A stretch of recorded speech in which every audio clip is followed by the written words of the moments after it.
안녕하세요, 신작가입니다. 일본 학교에는 이상한 교칙들이 많아서 자주 논란이 되곤 합니다. 이 가운데 지금 학생들에게 예전 엄마의 학창시절 사진을 보여주면 기겁하는 것도 있습니다.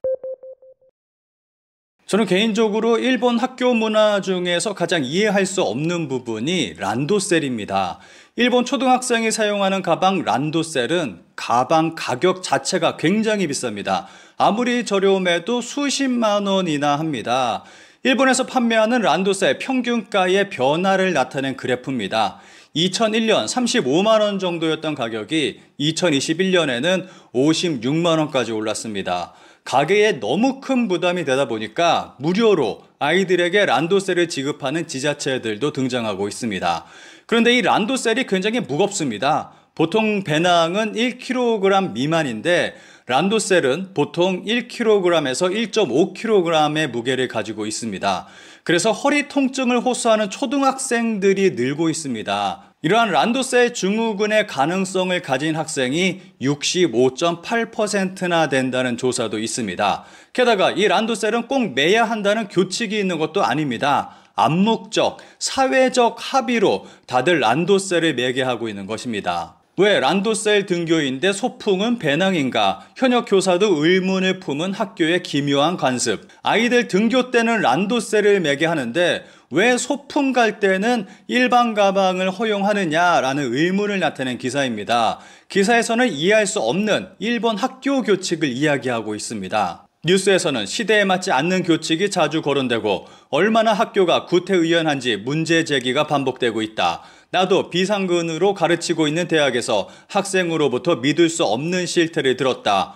우리 학교에서는 아무리 더워도 팔을 걷어붙이는 게 금지였어요. 포니테일이 금지였어요. 목덜미가 보이고 남자가 흥분하면 위험하기 때문이라는 게 이유였어요. 여기서 란도셀도 예외는 아닙니다. 선생님, 교칙에는 란도셀 등교라고 적혀있지 않잖아요. 배낭 쪽이 가볍고 교과서 이외에도 물병이나 접이식 우산 등 많은 물건이 들어갑니다. 꼭 배낭을 허가해주세요. 라는 요망. 어떻게든 논리적인 회답을 하려고 시도하지만 잘 대답할 리가 없다. 학교의 불문율은 출발점부터 비논리적이기 때문이다. 추운데도 교칙, 방한 우옷 금지, 히로시마 시립중학교. 히로시마의 어느 시립중학교에서 교복 위에 자켓을 입는 학생에게 자켓을 벗게 한 일이 있었습니다. 그날은 영하의 날씨였고 학생은 심한 감기에 걸리고 말았습니다. 이 일로 크게 논란이 됐습니다. 이 학교에서는 스웨터, 목도리, 장갑까지는 인정을 하고 있는데 자켓, 코트 등은 안 된다는 교칙을 가지고 있었습니다. 일본 여고생은 겨울에도 타이츠를 안 신는 이유에 중국 인터넷 진짜 변태, 인권은 어디에? 일본 여고생이 한겨울에도 타이츠를 신을 수 없는 이유가 최근 중국에서 논란이 됐습니다. 이유는 역시 교칙에 있었습니다. 어느 일본 유튜버가 거리에서 여고생에게 왜 타이츠를 신지 않고 있냐라고 질문하자 학교에서 금지하고 있다라고 답변했습니다.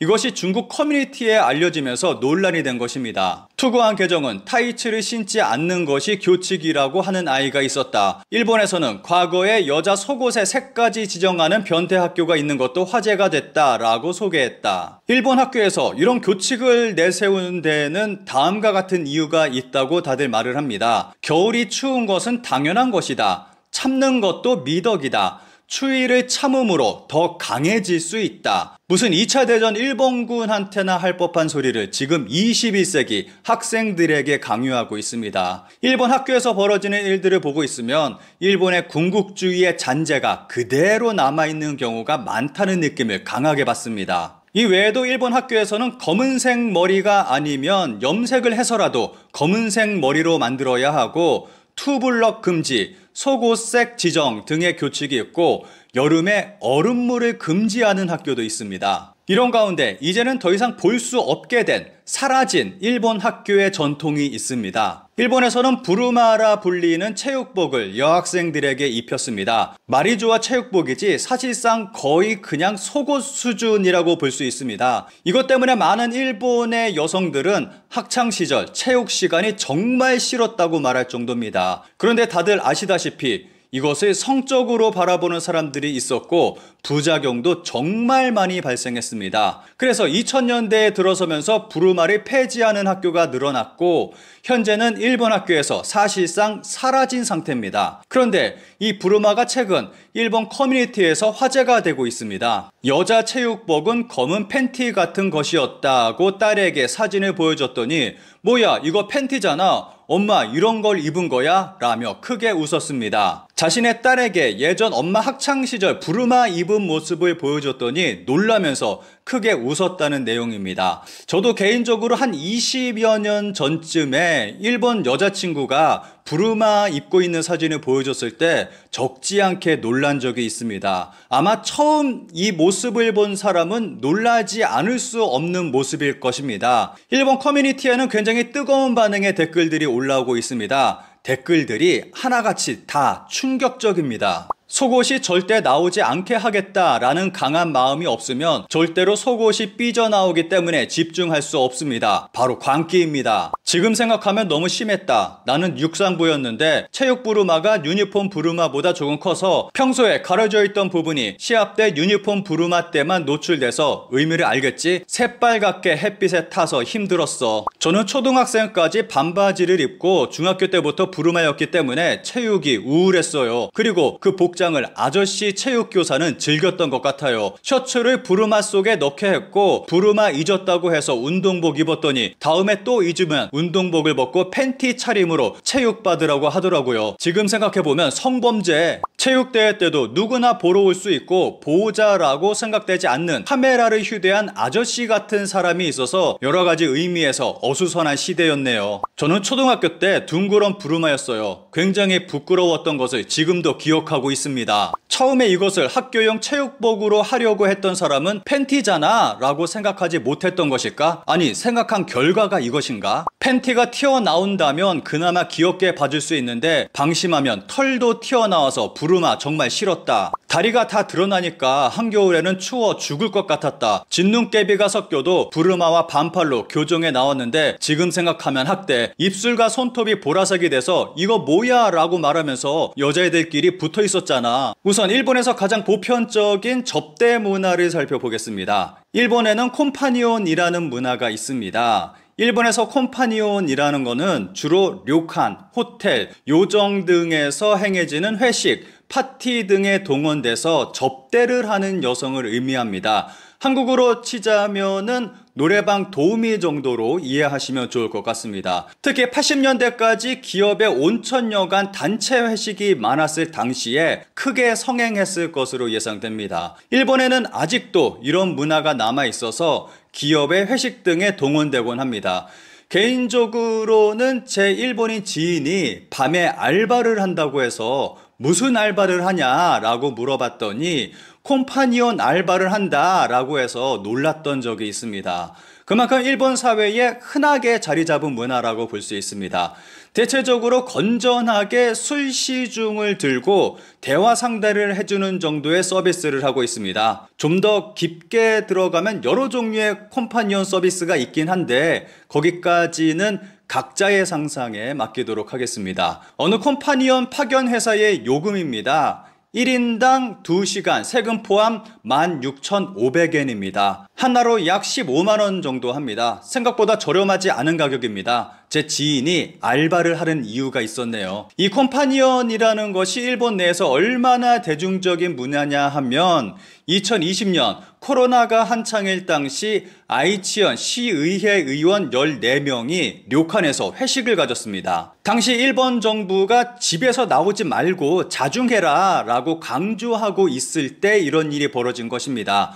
더 기가 막힌 것은 이들이 콤파니온까지 불러서 놀았다는 것입니다. 문제가 불거지자 경솔한 행동에 대해 사과한다 라고 밝혔고 콤파니온을 부른 것은 코로나 예방 차원이었다라는 이상한 변명을 해서 더 큰 비난을 받았습니다. 그러니까 의원끼리 서로 술을 따라준 게 아니라 마스크를 한 콤파니온이 술을 따라준 거라서 코로나 예방에 도움이 됐다는 설명입니다. 당시 한 X 유저는 다음과 같은 글을 올렸습니다. 송년회, 반성회, 콤파니온, 코로나 감염 대책, 과연 자민당, 머리부터 꼬리까지 완전히 썩었다. 대단하다. 가끔 일본의 콤파니언을 보고 한국의 노래방 도우미랑 뭐가 다르냐라고 말하는 사람이 있습니다. 비슷한 형태를 취하고는 있지만 굉장히 커다란 차이점이 있습니다. 한국의 경우는 개인이 개인적으로 이용한다는 것입니다. 그런데 일본의 경우는 회사에서 단체로 이용하는 경우가 많습니다. 그 규모부터가 차원이 다르고 그만큼 대중적인 문화로 자리 잡고 있습니다. 일본의 콤파니오는 여성의 성상품화의 대표적 사례라고 볼 수 있습니다. 다른 사례를 살펴보면 일본의 경우 회사에서 여성만 유니폼을 입는 경우가 많습니다. 한국의 경우는 아마 90년대쯤까지 이런 문화가 있었습니다. 영화 삼진그룹 영어 토익반을 보시면 당시 한국의 문화를 간접적으로 살펴볼 수 있습니다. 그런데 일본은 아직도 여성 직원에게 유니폼을 입히고 있습니다. 이건 일종의 남성 관리자의 시각에서 만들어진 성고정관념이라고 볼 수 있을 것입니다. 이러한 문화는 일본 사회 전반에 퍼져 있습니다. 이번 후지TV 사건으로 인해서 일본에서는 관련 문제들이 공론화되고 있는 분위기입니다. 후지TV만이 아닌 대기업에도 남아있는 아날로그 접대 문화, CA가 제복으로 갈아입고 섹시 아나운서로 분위기를 띄우고 있었다. 이런 것이 후지TV만의 문제가 아니라 일본 사회의 전반적인 문제라고 지적하는 기사입니다. 어느 대기업의 사례를 든 기사의 일부를 살펴보겠습니다. 어느 신입 영업사원의 증언에 따르면 선배 사원으로부터 클라이언트 접대니까 여성을 준비해라 라는 명령을 받아 성공적으로 준비. 분위기가 고조되면 이 일을 계기로 출세의 길이 열리는 일도 있다고 한다. 술이 들어가면 위험한 분위기가 연출될 때도 있다고 한다. 역시 만지고 싶어하는 사람이나 성희롱적인 발언을 하는 사람도 있기 때문에 화제를 돌리는 등 트러블이 생기지 않도록 주의했다. 더 황당한 일도 벌어지고 있습니다. 그 사례를 한번 살펴보도록 하겠습니다. 항공사도 CA 브랜드를 활용해 접대. 여기서 CA는 항공사 승무원을 뜻합니다. 위 경우는 사외 여성을 접대에 협조시킨 경우지만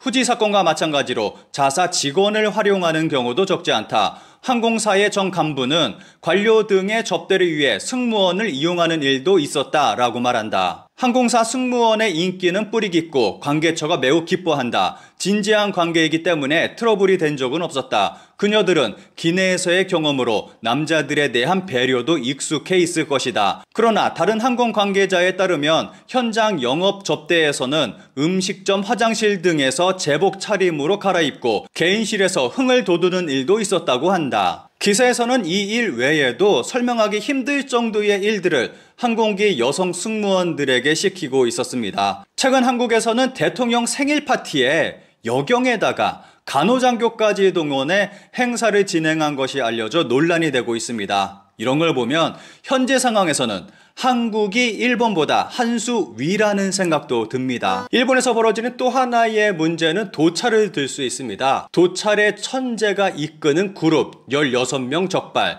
남자 30년 전부터 1만 명 도찰. 2023년 일본 전국 온천을 30년간 도찰한 범인이 붙잡혀 크게 화제가 됐던 적이 있습니다. 조직적으로 노천탕을 도찰한 범죄 조직이 잡혔습니다. 조직의 리더격인 50세 남성은 경찰 조사에서 20살 무렵인 30년 전부터 100곳 이상의 온천에서 적어도 10,000명 이상은 도찰했다라고 진술해 일본 전역을 충격에 빠뜨렸습니다. 경찰은 2021년 12월 조직의 리더를 체포했고 이후 1년여에 걸쳐 일단 검거 작전을 전개해 11개 광역단체에서 총 16명을 검거했습니다. 이들의 활동 장소는 오키나와를 제외한 일본 전국이어서 피해 조사를 하는 것만으로도 많은 시간이 걸린 것으로 알려졌습니다. 경찰은 그동안 관계처 80개소를 수색했고 하드디스크, PC 등 1200점이 넘는 증거물을 압수했습니다. 이들이 사용한 장비도 커다란 충격을 줬습니다. 야생 조류 촬영할 때 사용할 법한 장비를 가지고 도찰을 했습니다. 굉장히 고가의 전문 장비들이 압수돼서 많은 이들을 놀라게 했습니다. 장비의 종류도 굉장히 다양하다는 것을 알 수 있습니다. 2024년 9월에는 온천 바위에 몰카를 숨겨 적발되는 일도 있었습니다. 범인은 가짜 바위를 만들고 그 안에 몰카를 숨겨서 온천에 설치했고 천여 명을 촬영한 것으로 알려졌습니다. 목욕하던 어느 여성이 바위에서 빛이 반사되는 모습을 수상히 여겨 경찰에 신고했고 범행이 드러났습니다. 그런데 이것은 시작에 불과합니다. 선수를 도찰로부터 지켜라. 미즈노의 적외선으로 비치지 않는 유니폼, 파리올림픽 대표도 채용. 지난 파리올림픽 일본 대표 선수들이 입은 유니폼에는 특별한 기능이 들어있었습니다. 기사의 일부를 살펴보겠습니다. 미즈노는 최근 경기장 등에서 성적인 목적으로 여성 선수의 사진이나 동영상을 촬영해 인터넷으로 확산되는 피해가 각종 미디어 등에서 거론되고 있습니다. 특히 최근에는 가시광 카메라뿐만 아니라 적외선 카메라를 사용해 유니폼 안쪽 속옷이나 신체까지 몰래 촬영되는 피해가 실제로 일어나고 있다라고 개발 배경을 설명하고 있습니다. 가시광, 적외선 카메라를 이용한 촬영이 늘어나자 이를 방지하는 소재의 옷을 개발해 선수들에게 보급한 것입니다. 일반적인 나라에서는 선수의 경기력 향상을 위한 유니폼 개발에 힘을 쏟는데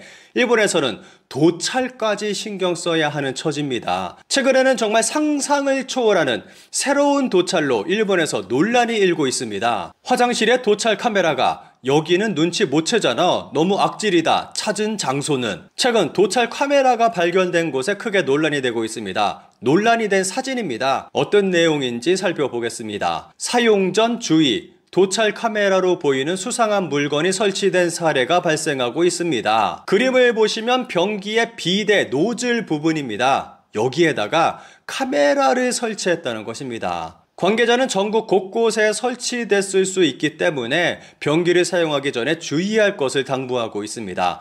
일본 인터넷상에서는 주의를 당부하는 글과 사진을 많이 볼 수 있을 정도입니다. 이러한 현상은 이미 미국 애니메이션 심슨에서 예언한 적이 있습니다. 심슨 가족이 일본으로 여행을 갔고 심슨이 호텔 화장실에 들어갔습니다. 심슨은 비데가 설치된 것을 보고 크게 놀랍니다. 그런데 이 모습이 TV에 그대로 전송되고 있었습니다. 제가 우연히 야후재팬 지식인에서 다음과 같은 소름 돋는 글을 발견했습니다. 요즘 화장실 비데 노즐 끝에 카메라를 설치하는 건 어려울까요? 2018년에 올라온 질문입니다. 왜 이런 질문을 했는지는 모르겠지만 질문 자체가 정말 소름 돋습니다. 질문의 답변에는 변태냐? 뭘 하려고 그러는 걸까? 라는 답변이 달려 있었습니다. 오늘의 교훈, 일본에 가면 남자는 여자 조심, 여자는 카메라 조심.